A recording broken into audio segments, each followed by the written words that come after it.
চাওক মন্তব্য কৰিছে প্ৰত্যেক দলৰে একোটা নিজস্ব কাৰ্যসূচী আছে গতিকে এই 5টা বিধানসভাৰ যি উপনিৰ্বাচন হ'ব আমাৰ দলে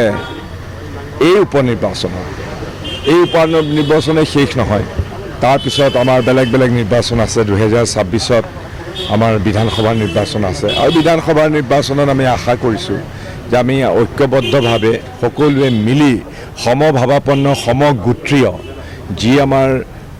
ৰাজনৈতিক দলবিলাক আছে বিশেষকৈ আঞ্চলিক দল আছে সকলোৱে মিলি পেলাই আমি 2026ৰ বিধানসভা নিৰ্বাচন অৱতীৰ্ণ হ'ম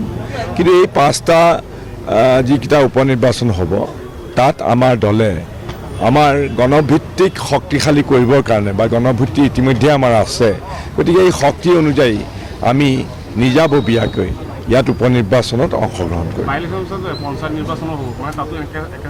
সেইবিলাক আমি ব্যৱস্থা ল'ম সেইবিলাকৰ আমি প্ৰত্যেকটো নিৰ্বাচনৰ আগতে দলে আমাৰ নীতি নিৰ্ধাৰক যি কমিটি আছে পলিটিকেল এফেয়াৰ্ছ কমিটি আছে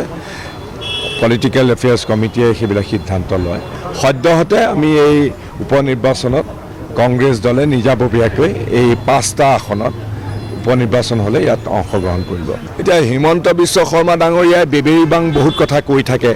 অসংলগ্ন কথাও কয় তেওঁ কি কথা ক'লে মই নাজানো কিন্তু পলিটিকেল এফেয়াৰ্ছ কমিটিৰ মিটিঙত এনেকুৱা ধৰণেৰে কোনো ধৰণৰ কথা আলোচনা হোৱা নাই সেই কথা মই নিশ্চিত থেংক ইউ